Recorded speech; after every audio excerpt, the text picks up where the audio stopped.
Tony Garcia, Michigan beat writer for the Detroit Free Press, joined by Reiner Sabin, our Big Ten insider. We are standing on the field. You can see the confetti. It's maize and blue because Michigan is the 2023 national champion. They just beat Washington. What was the final score? 34-13. I was running down to try to get the final video of the moment, so I didn't see if there was any last second score. But Reiner, 15-0, the fourth team in college football history to do that.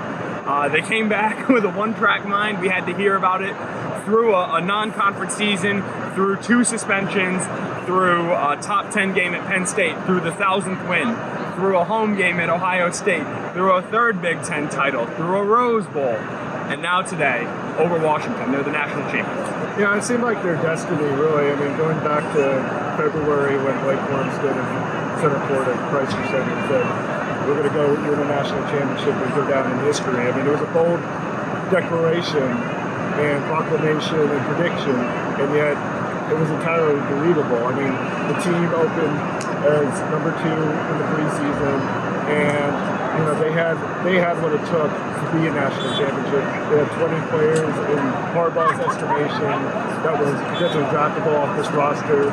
Come later this year, and so it's a team that really was kind of built for this moment, and to see it finally come to pass was pretty,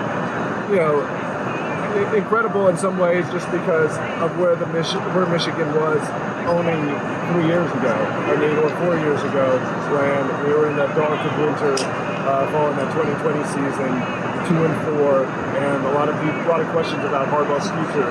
Now there's other questions about Harbaugh's future because he's done so well, and then the NFL maybe knocking on the door. Yeah, we just talked to Ward Manuel about that for 8 minutes, about as animated as you'll see him. He doesn't talk a lot, and so he obviously had a lot to say today. But he was talking about sticking with Jim at that time, and we asked him about his future again, and he said, look, I will support Jim no matter what happens for what he's done. He said, I want Jim here. Should that not be the case, it will be our loss, and we will move forward. That's a discussion for another time.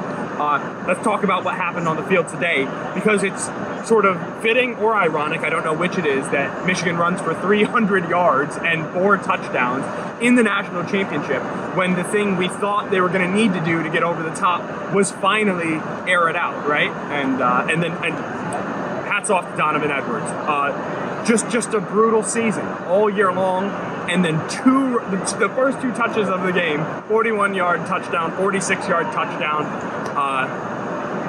It's what legends are made of. Well, and styles make fights, and in this case, Michigan running the ball against Washington was the recipe of success, and kept Michael Penix at bay, who actually didn't play all that well, considering his track record, his sensational track record.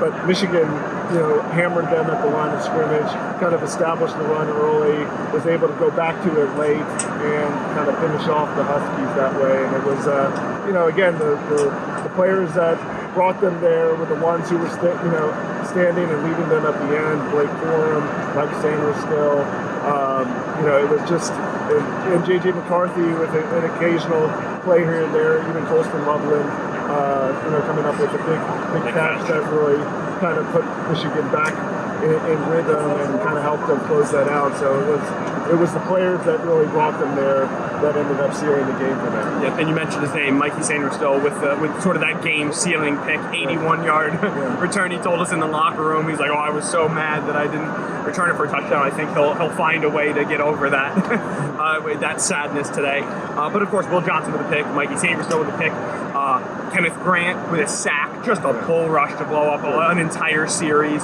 right? You said it. The stars were stars. Michigan's got a lot of great players. They have a tremendous staff. They have belief. That's how you get to this point, to a national championship. you run out of things to say. And then there's sort of the family angle they're talking about too, right? Jesse Minter saying how he remembers being in '93 when his dad was at DC for Notre Dame against Florida State, and they beat them, then they lose later, and they don't get that national title. And then he said one of the things when he came here, he wanted to do that. And then you got Jay Harbaugh, who has his kids here, has his father here, obviously Jim, and has his grandfather here, right? I mean, you got 4 generations of Harbaugh here. It was a family affair today. Yeah, and again, everything was pointed towards the season, and I think that really helped Michigan. I mean, they put the whole national championship or bust. I mean, that kind of left them with no alternative. I mean, they were going to have to win this thing if they were going to complete their mission, and it created a concerted mindset, a kind of set mindset where this is going to be what we're going to have to do. This is what we're going to have to do to get there. And the team kind of bought into that whole idea. I mean, I remember talking to Josh Wallace when he came to Michigan as a transfer from UMass. They were selling him on this whole championship or bust idea. And you could tell that was just at the top of it, or at the front of their mind all season long. Like, they had to get this done. And, when you only have one real goal and everything's kind of simplified and streamlined, it makes it pretty easy. You have tunnel vision, that's all you care about. So all the distractions, the cheating scandal, the NCAA investigation into recruiting improprieties that led to Harbaugh's first suspension, none of that really sent them off track. I mean, they were committed to this mission from the get-go, and they completed it despite all this turmoil around them. About 30 minutes ago, about 30 yards that way, Samaj Morgan said exactly that to me. I was trying to wrap my mind around how they were unaffected by all this. He said, look, if you're not in Shem, what you say doesn't matter, like period, point blank. And that was sort of the mentality they took. And then to bring it back to those transfers, I mean, you think about where they came from: UMass, Indiana, Arizona State, Stanford. These are not winning programs. These are not like historic programs. And I asked a lot of them, Drake Nugent, Ladarius Henderson, I mean, like, how much self-belief do you have to have in order to transfer to Michigan and think you can make it at that level and then be the ones to put it over the top? And they are a lot of people speechless, right? Like, it's kind of hard to get great. I mean, you get some great quotes after the moment, but you get a lot of like, I don't know what just happened. And don't worry, there's plenty of time to process what just happened. And I'll tell you where you can do it. You can do it on Freak.com, and you can do it on Hail Yes. Parting thoughts, Reiner, as we put a bow on the 2023 season. Well, I think it goes back to Jim Harbaugh. I mean, he came here 9 years ago. This was the expectation. I mean, this is what Michigan fans thought he was going to do. Even after the program had gone through 7 seasons of mediocrity, the expectation early on was to win the champion at the end of the day. And they had to go through a lot to get there. I mean, Harbaugh had to go through losing to Ohio State 5 straight times. And he had to go through the 2020 season. And he had to go through all the skepticism and doubts. But in the end, he's here, he's a champion, not without controversy, but at the same token, he brought Michigan to where people thought he was going to do it.